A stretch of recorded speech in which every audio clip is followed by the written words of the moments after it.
Yesterday, or today, depending on your time zone, Arkane announced Dishonored 2 at Bethesda's E3 showcase.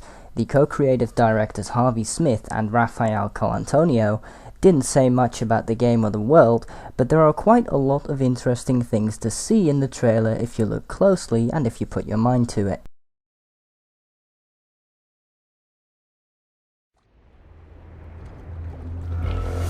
Here we see Corvo's mask seemingly being discarded, which is weird because at the E3 conference they said that you'll be able to play as both Emily Coldwin and Corvo Attano. This shot makes it look like Corvo gave up being an assassin, which would make sense considering the original game's endings, that is, not counting the very worst ending where Emily dies.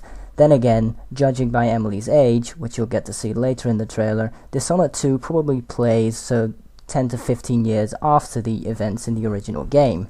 So maybe Corvo gave up being an assassin and comes back to it 10 to 15 years later with another mask. Then again, maybe I'm just overthinking this.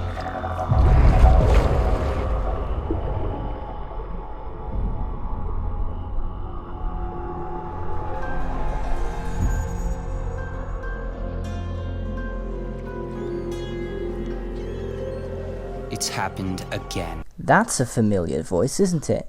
So the outsider is back. Presumably he also gives Emily her supernatural powers in this game. Also, this definitely isn't Dunwall. It's a completely different city, which is backed up by what Harvey Smith said at the conference. It is indeed a different city, namely Karnaca. It also seems to be in some sort of subtropical or tropical area, which will probably make the game a fair bit brighter. I'm interested to see how this will affect the atmosphere since the original game was quite dark, making it extremely atmospheric. Also, we can see some windmills. This indicates that they're not using whale oil anymore. This could be for two reasons. Because it's a different area, maybe whales aren't so common around Karnaca, or because Tifia has gotten a lot more technologically advanced. This is, as we've established, probably 10 to 15 years after the original game took place. Someone's pulled the rug out from under you. Someone's pulled the rug out from under you. This indicates that, similar to the original game, Emily was dethroned, which is confirmed by Harvey Smith in the conference. He said that an otherworldly usurper has seized the throne. That otherworldly part sounds interesting. It could be that someone of the outsider's existence, for lack of a better word, has seized the throne. I couldn't tell you why though, but my best guess is the usual power trip. An empire at your feet and you've lost it all. Be honest. Clearly, this new emperor isn't very nice, or it could have something to do with the Duke. On the wall behind the guards, "Death to the Duke" is written. It is likely though that the Duke is the new emperor, they are the same person. On the left side of the wall, "The Crown Killer is watching" is written. This likely refers to the new emperor, but could also refer to the Lord Regent, Dowd, or Corvo, since Emily wasn't actually killed, however Jessamine Coldwin was at the start of the first game. There's also a really interesting looking robot to the right side of the screen. It doesn't at all seem whale oil powered, which coincides with the windmills we saw previously and the man we'll encounter later in the trailer. Did you really deserve any of it? More important, what would you do to get it back? Careful, there's always a price to pay. What you decide will ripple across the years. What you decide will ripple across the years. This indicates to me that this game, like the previous game, will also feature multiple endings, which is something I'm quite happy about. Though a bit binary, the multiple endings make me feel like what I did actually had some impact.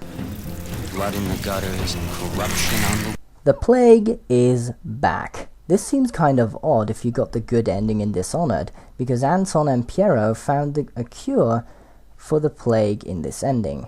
Then again, this is a completely different city and 10 to 15 years later. It could be a different plague, or the cure may have never made it to Karnaca.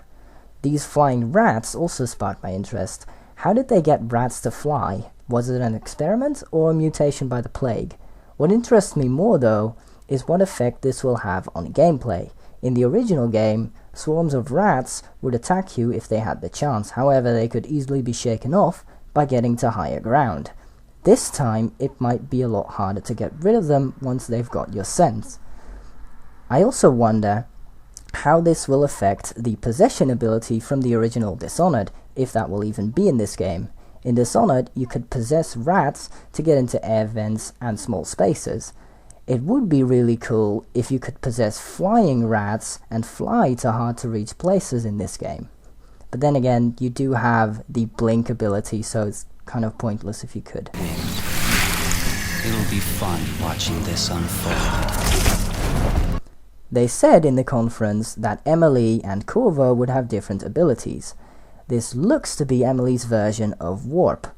Outside of a cool looking effect, it might also alter how it works. Looking at this, Emily might be able to warp for greater distances than Corvo can. What will you do with the power I've given you? How will you make your mark on this wretched world?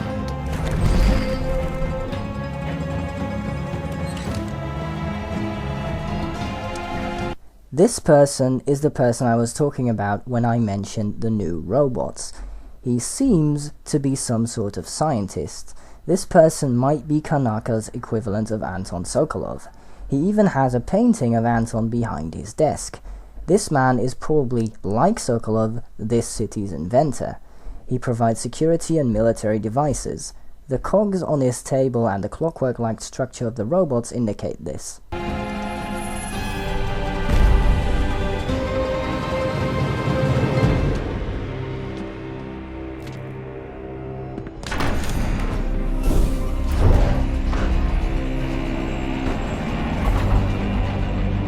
The transforming of the room also indicates this city's reliance on clockwork-like technology instead of whale oil in the original game.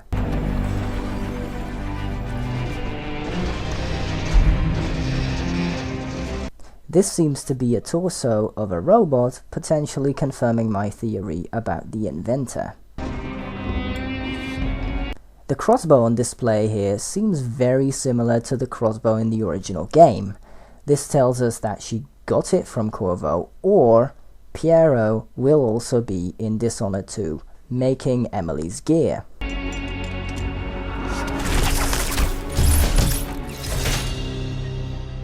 Here we get a good look at the robot's back.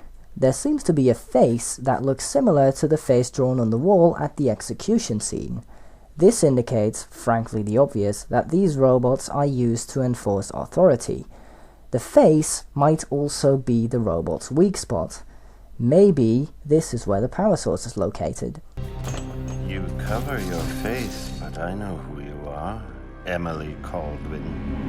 This is the first time we get a good look at Emily's face and confirmation in the trailer that it's actually her. As confirmed by Harvey Smith, Emily Caldwin will be a playable character. This gives me hope that this time we won't have a silent protagonist. The fact that Dishonored had a silent protagonist didn't really make a lot of sense to me. It's not a role-playing game. Corvo is an established character in this world, not a projection of the player. And he was the Empress's bodyguard, which means he must have spoken at some point, but I digress. Since we can play as both Emily and Corvo, this could mean two things. Both will be silent, because Corvo was a silent protagonist, or both will speak, because Emily was not a silent character. It wouldn't really make sense to have one be silent and the other not. We also see that Emily is now in her 20s, which is the fact I used to establish that this game is set 10 to 15 years after the events in the first game. Nothing is an accident. Everything is in motion. All of it has led you to this exact second in time. Nothing is an accident. Everything is in motion. All of it has led you to this exact second in time. This character seems to have some sort of oversight of Emily's past actions. This coincides with the writing on the wall at the execution. The Crown Killer is watching. I have two theories about this. The more likely one, which is the robots are watching everyone. There is a giant camera lens where the top half of their face should be. Or, bear with me on this one, time travel. all of it has led you to this exact second in time. If she would have changed one thing about what she did, this scenario would be different. She could of course alter her previous actions with a time travel device, which might be one of the inventions this man has done, since he seems to be obsessed with clockwork. This one is a bit far-fetched though. Not much I can say about this, except that it's nice to see the slow time ability make a return in this game.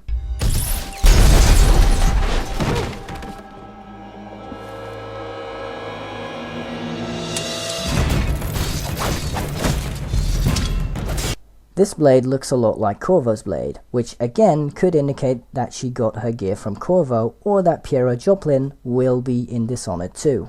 You can also see a whalebone charm on Emily's right arm, which indicates that whalebone charms will also be in this game.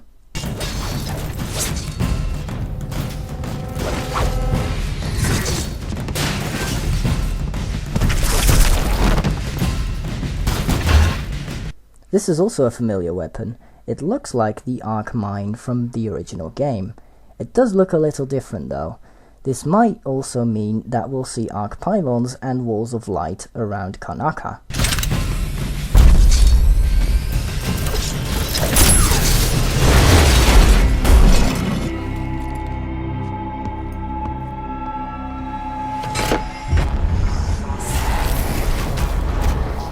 Think before you strike. If you kill me, you become the assassin we claimed you were. You become one of us! You become the assassin we claimed you were. You become one of us. He could be hinting at the fact that she was raised by Corvo after the events in the original game, that Corvo taught her to be an assassin killing the same people Corvo killed, bureaucrats. It could also refer to Dishonored's lethal and non-lethal playstyle system.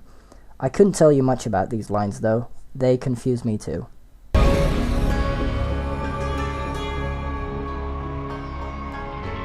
The years are long, but it's always good to see a familiar face. It's kind of hard to tell, but this appears to be Corvo picking up his mask. The outsider refers to a familiar face, which tells us this is Corvo. This probably hints at both Corvo and Emily being playable characters, which was confirmed by Harvey Smith. He seems to have found his mask back after he maybe chucked it into a river because he thought he was done assassinating. This scene appears to conflict with the scene at the start of the trailer.